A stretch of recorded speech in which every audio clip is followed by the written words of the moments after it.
Chers frères et sœurs, chers amis, bonjour. Aujourd'hui, je vous propose de nous mettre dans la peau de deux personnes différentes. La première personne va avoir tendance à dire « je ne mérite rien ». Et la deuxième personne va pouvoir dire « je ne mérite que ce qui m'arrive ».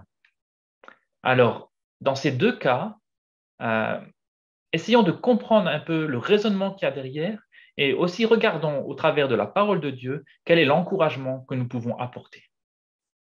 Les deux personnes parlent de mérite. Alors, il faut déjà réfléchir à qu'est-ce que ça veut dire que le mérite.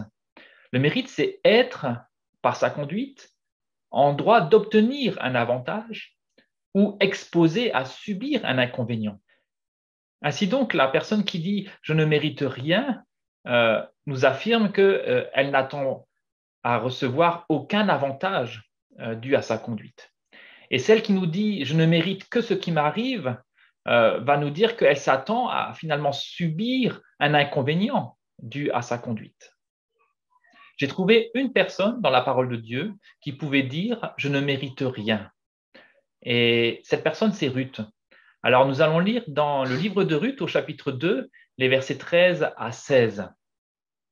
C'est donc Ruth qui parle à Boaz au verset 13 et elle dit « Oh, que je trouve grâce à tes yeux, mon Seigneur, car tu m'as consolé et tu as parlé au cœur de ta servante, et pourtant je ne suis pas moi comme l'une de tes servantes. » Donc, quelque part, elle dit à Boaz, je ne mérite pas les bontés parce que je suis une étrangère et je ne suis pas l'une de tes servantes. Je ne suis pas en position de te demander quelque chose. Et pourtant, Ruth, au travers de cette expérience, va expérimenter que l'on peut toujours trouver grâce aux yeux de son Rédempteur. Boaz est l'image ici, dans ce livre, du Rédempteur, celui qui rachète. Et non seulement elle va trouver grâce aux yeux de son Rédempteur, mais Boaz va répondre au-delà de ce qu'elle pouvait même espérer. Non seulement en la laissant glaner entre les gerbes, mais également en acceptant de l'épouser. Nous pouvons lire au verset 15, Boaz donna cet ordre à ses serviteurs, qu'elle glane aussi entre les gerbes et ne l'inquiétez pas, et même vous ôterez pour elle des gerbes quelques épis que vous la laisserez glaner sans lui faire de reproche. Et nous voyons bien que dès le début de cette relation, Boaz va au-delà de ce que Ruth s'attend. Et au chapitre 4, le verset 13, nous voyons que Boaz prit Ruth comme épouse et l'Éternel permit à Ruth de concevoir et elle enfanta un fils.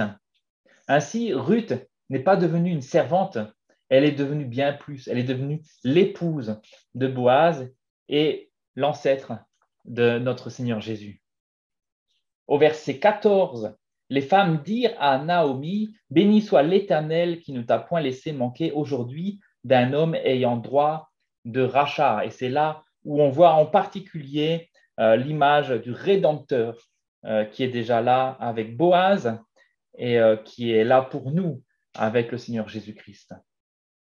Donc, il est bien de pouvoir se rappeler aujourd'hui que l'on peut toujours trouver grâce aux yeux de son Rédempteur. Même si l'on se dit que l'on ne mérite rien, mais avec le Seigneur Jésus, qui est notre Rédempteur, nous pouvons trouver grâce à ses yeux. Et il nous répond même au-delà de ce que nous pouvons espérer. La deuxième personne va avoir tendance à dire « je ne mérite que ce qui m'arrive ».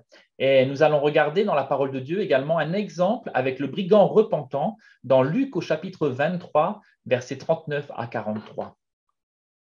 Au verset 39, l'un des malfaiteurs crucifiés l'injuriait disant « N'es-tu pas le Christ? Sauve-toi toi-même et sauve-nous. » Mais l'autre le reprenait et disait « Ne crains-tu pas Dieu, toi qui subis la même condamnation?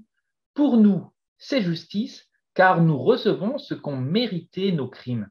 Mais celui-ci n'a rien fait de mal. » Et il dit à Jésus « Souviens-toi de moi quand tu viendras dans ton règne. » Jésus lui répondit « Je te le dis en vérité, aujourd'hui, tu seras avec moi dans le paradis. » Voilà un des brigands qui pense mériter ce qu'il subit, et il dit à l'autre, nous recevons ce qu'ont mérité nos crimes. C'est vrai que l'on peut mériter ce qui nous arrive, mais là encore, il faut se rappeler de ces deux vérités. La première, c'est que l'on peut toujours se tourner vers le Seigneur pour lui demander grâce, Et c'est ce que fait ce brigand repentant. Il se tourne vers Jésus et il lui dit, souviens-toi de moi quand tu viendras dans ton règne. La deuxième vérité, c'est que l'on peut s'attendre à ce que notre Rédempteur aille au-delà de notre espérance.